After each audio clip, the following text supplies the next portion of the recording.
Kansas City. My name is Serenity, and we're here today with Sheri Purpose Hall. And Sheri is a local poet, and she's been doing poetry. How long have you been doing poetry, Sheri? Forever. No, I've been writing since I was 7, and I started doing spoken word in 2004.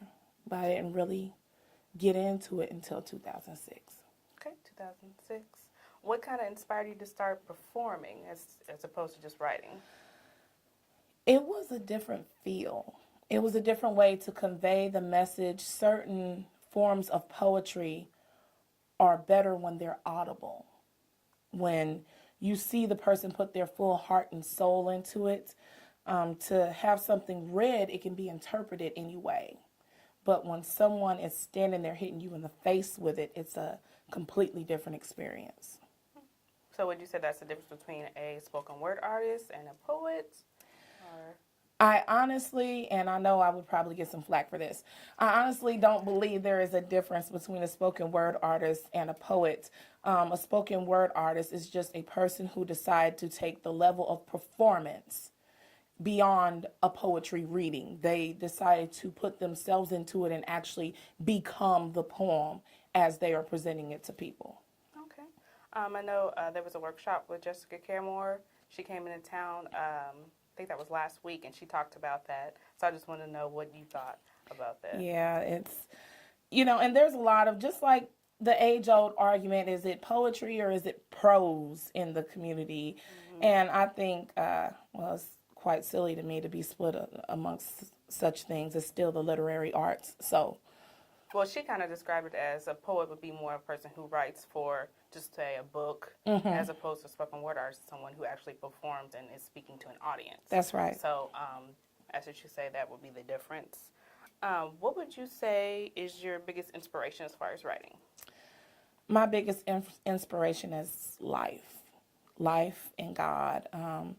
Everything that I've been through, and for some reason I've had the blessing of empathy and sympathy in situations. So I do also like to write a lot of character poems where I put on the character of another person who has possibly been going through turmoil, though I haven't gone through it, and allow my heart to bleed that way for that situation.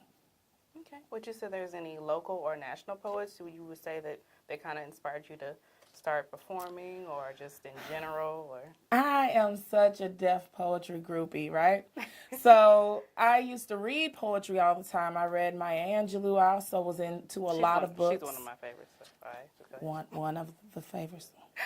Okay, but there are a lot of poets, Gwendolyn Brooks, that would inspire me, and the way that I would read their poem and I could hear the sonic of it, it would make me want to present poetry that way. But I definitely was a deaf poetry groupie. Abyss. Yeah, I've heard of it. Oh, good Lord. Acid Gospel. That's all I have to say about that. So.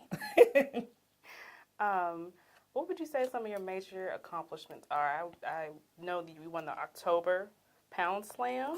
I know in your third round you got the only person out of the slam history of the trial that they've been doing, the only person to get a perfect score. That was major. I was there and I was like, wow, she did great. So can you tell us a little bit about Pound Slam? What's going on with that? Sure. Well, Pound Slam right now is a PSI certified venue for poetry slamming. So it's certified through the people who do national slams, and we are looking to send a team to nationals from Kansas City.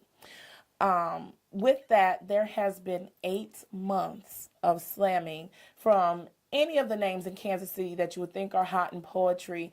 Angela Rue, Brandon Amazing Nelson, Theory, Beyond Pain, and the list goes on and on and on. I could sit here and name a whole list of people who have slammed.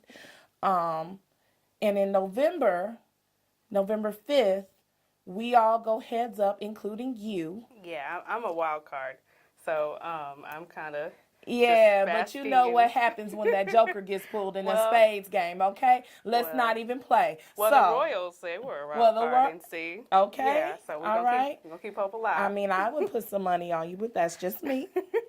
But November 5th, everyone goes head up. The people who have won the previous slams, 8 months of winners, plus the wild cards, go heads up and try to see who the 5 people are going to be that make it on to the National Poetry Slam team.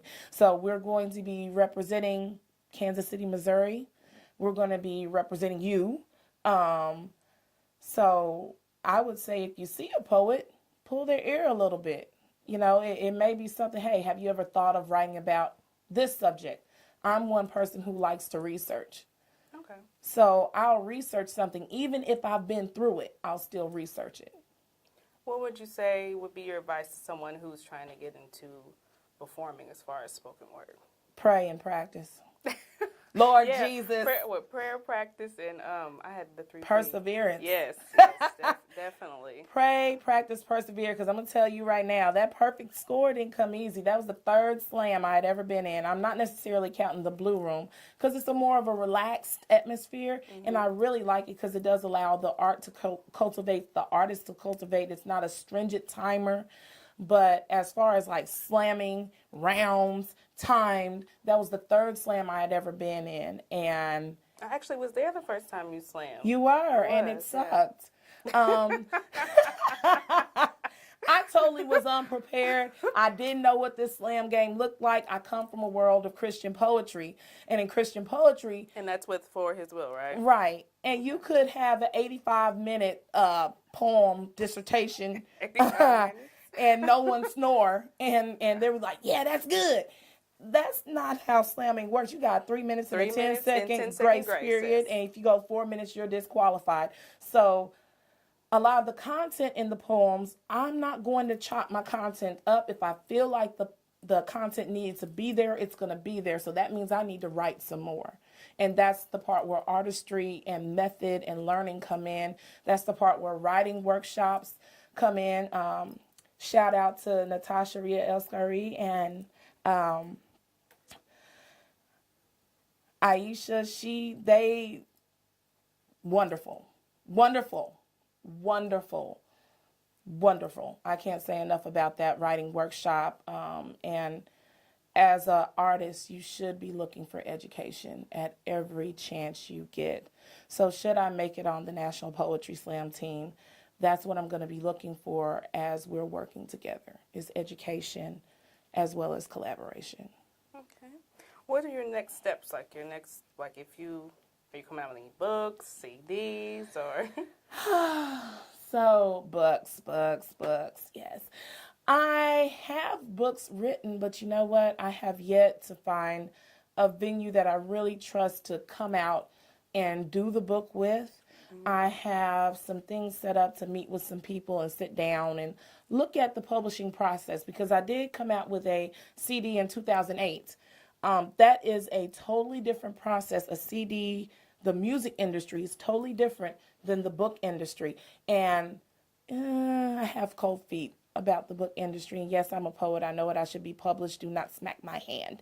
But, see... And I do want to be, so that would be the next step, another book, and then another CD. Okay. Speaking of venues, there's, Monday we have Soul Sessions. Yes. 3rd Tuesday of the month we have the Blue Room. Absolutely. Wednesdays we have Uptown Arts Bar. They have the open mic there. Pound Slam. That's where the Pound Slam is at. And Poetic Underground. Underground as well. I know Tuesdays they have the... it's kind of a rapper open mic, but they welcome anybody. It's called, it's at Knockout Chicken here on 18th and Vine. Where do you usually go? You just go at the Blue Room? I do go to the Blue Room. A lot of times I actually get booked to go different places. I also go around to different churches.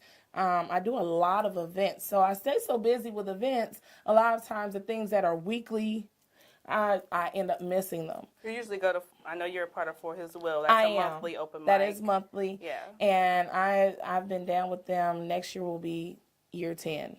Oh, Okay. And so it's the longest running Christian open mic in the city, and I'm proud to be a member of his will because they have done so many things, so many different artist collaborations, companies, businesses have started. So.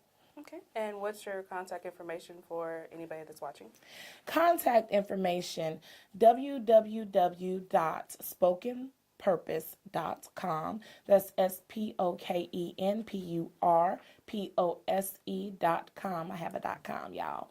And you would be able to reach me there. I'm also on Facebook, Twitter, Instagram, and I'm under my government name, Sheri Hall. So, SHERI spelled the correct way. One R, one I. All right. Thank you for your time, Sheri. Thank you.